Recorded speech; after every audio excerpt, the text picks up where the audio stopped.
Messieurs, dames, bonsoir et merci encore une fois d'être avec nous dans ce numéro d'Espace TV qui parle de l'environnement sur la chaîne Télé Futur Média ici au Sénégal. Merci de nous faire confiance. Vous savez que nous sortons des élections et puis il a été beaucoup question d'emploi et qui parle d'emploi. Parle de travail et qui parle de travail, parle d'entreprise. Donc nous allons aujourd'hui vous proposer comme sujet principal dans ce numéro l'environnement des entreprises ou si vous voulez bien le cadre des entreprises en glissant également sur nos rubriques habituelles. Comprenez, faire connaissance avec, cela aura un lien avec le sujet principal puisque nous nous rendrons à la Bourse du Travail qui a sa symbolique dans le monde du travail chez nous, mais aussi les autres rubriques, notamment le coup de gueule, mais aussi le coup de cœur. Ce sont, comme vous le savez, nos rubriques habituelles. Alors pour cela, nous avons comme invité aujourd'hui le docteur Omar Cissé. Docteur, bonsoir.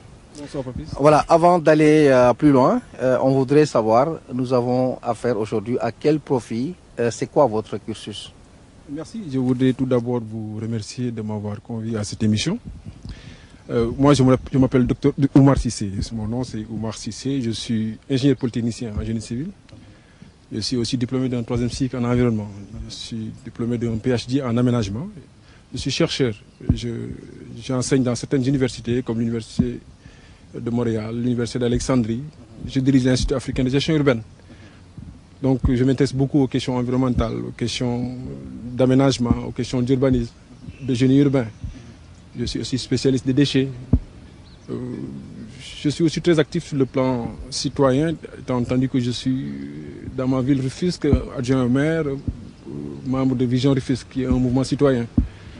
Donc voilà un peu en résumé tout ce qu'on peut dire sur Omar Cissé. Alors, pour vous taquiner un peu, vous enseignez plus à l'extérieur qu'au Sénégal. Pourquoi? Non, c'est à l'extérieur. L'université Senghor d'Alexandrie reçoit au moins une trentaine de nationalités africaines, dont beaucoup de Sénégalais. L'Université de Montréal, c'est parce que j'ai fait ma thèse à l'Université de Montréal. J'ai été très lié avec cette université. Mais j'enseigne occasionnellement aussi au Sénégal. J'enseigne un peu quelquefois à l'Institut Santé et Développement. Je suis en train de travailler avec l'Université de Bambey pour monter un master en gestion de l'environnement. Donc même ce matin, j'étais convié avec eux pour échanger autour de ce master que nous allons créer. En partenariat bien sûr avec l'Université Laval au Canada, avec d'autres universités. Donc c'est vous dire que je me prépare beaucoup plus à davantage enseigner dans les universités sénégalaises. Mais je suis surtout chercheur, je dirige l'Institut africain de gestion urbaine, qui est là basé à Dakar, donc qui est sur la VDN et qui travaille beaucoup en relation avec l'IFAN, avec l'Institut Santé et Développement, l'école de médecine vétérinaire, avec beaucoup de villes, beaucoup de ministères. Donc je suis plus... Vous êtes transversal finalement. Oui, par mon profil, mais je suis très présent au Sénégal, bien sûr. Au moins à 60% de mon temps, je suis actif dans la sous-région, surtout au Sénégal, où je conduis beaucoup de recherches sur les déchets. J'ai écrit un livre qui s'appelle L'argent des déchets, l'économie informelle à Dakar, qui a été publié par Cartala en 2007. Je me prépare à sortir dans quelques jours. J'espère qu'on pourra en faire l'économie à travers votre télévision, un ouvrage aussi collectif sur la décharge de Mbobos. Donc je pense que je suis très présent au Sénégal. Voilà, nous allons un peu replonger dans ce qui nous réunit aujourd'hui.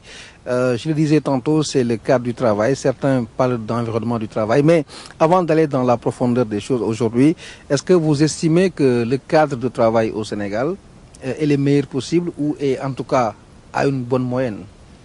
Oui, merci Papi. Je pense que d'emblée, il faut d'abord qu'on le définisse davantage. Vous savez, durant les 30 dernières années, il y a toute une évolution sur ce que nous entendons par l'environnement du travail.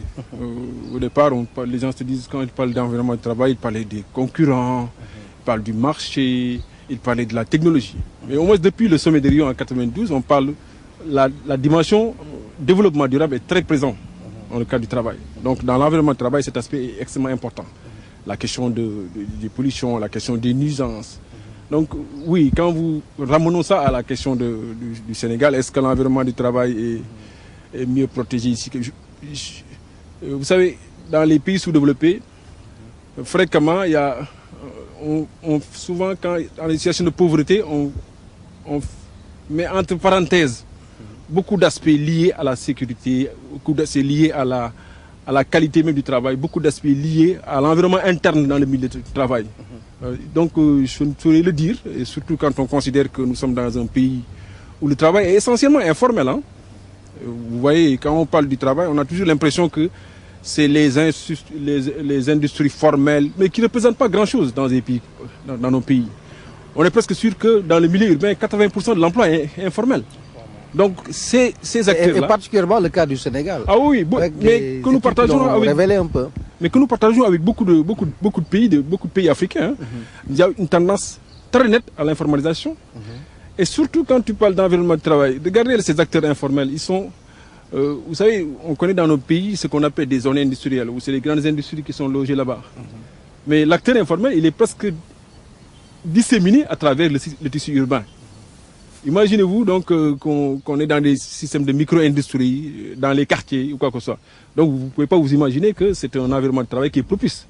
Donc l'informalité est déjà une contrainte par rapport à l'environnement du travail. Maintenant, la situation de pauvreté, de manque fait que dans des situations de difficulté, le premier paramètre qui est sacrifié, c'est presque la qualité intérieure en fin de compte du travail. Au niveau du cadre, au niveau de la qualité physique, au niveau des mesures de protection, de la sécurité intérieure, au niveau de la prévention. C'est des aspects généralement qui sont beaucoup sacrifiés dans des situations, quand les pays traversent des difficultés économiques. Et notre pays n'est pas en reste. Voilà, nous allons d'ailleurs en profiter pour vous proposer le reportage consacré justement à ce cadre de travail ou à l'environnement des entreprises au Sénégal. C'est vrai qu'il va falloir intégrer l'aspect informel, mais dans tous les cas, on les intègre dans ce même sillage. Tout de suite, le reportage qui est signé d'Issa Prera.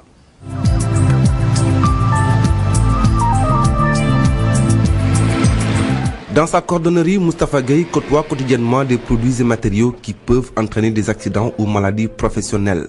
Dans de telles situations, le jeune homme est obligé de puiser dans ses propres économies pour se soigner.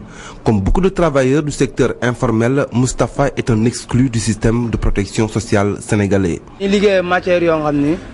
Nous travaillons avec des matières comme le caoutchouc plein.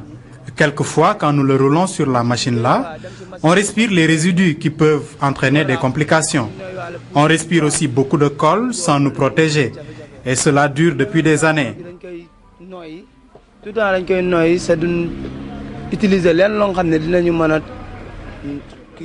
Je peux dire que notre travail comporte des risques. En cas de complications sanitaires, on est obligé de nous soigner nous-mêmes. Et même pour les hospitalisations, c'est pareil.